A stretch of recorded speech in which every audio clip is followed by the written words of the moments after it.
ప్రశ్నోత్తరాల ద్వారా హిందూ మతం. ప్రశ్న: మోక్షం అంటే ఏమిటి? ఆ అనుభవం ఎలా ఉంటుంది? ఆ అనుభూతిని పొందేదెలా? మనం ధరించే దుస్తులు మనం ఒకటి కాదు. అలాగే మనం ఉండే ఇల్లు మనం వేరు వేరు. ఈ సంగతి మనం ప్రత్యక్షానుభవంగా గ్రహించే విషయం. అలాగే శరీరం, ఇంద్రియాలు, మనస్సు, అహంకారం వీటన్నిటి నుండి మనం వేరు అనే దాన్ని అనుభవపూర్వకంగా మనం తెలుసుకున్నప్పుడు మన నిజ స్వరూపమైన ఆనందం తనంతట తానే అభివ్యక్తమవుతుంది. ఈ అనుభవాన్నే మోక్షం అంటారు. ఈ స్థితిలో దుఃఖం సంపూర్ణంగా ఉపశమిస్తుంది.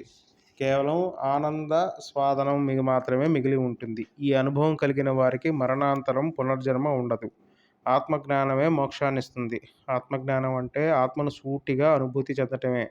వేదాంతం ప్రకారం మోక్షాన్ని కోరేవారు ముముక్షువులు వివేక వైరాగ్యాలను అలవర్చుకోవాలి.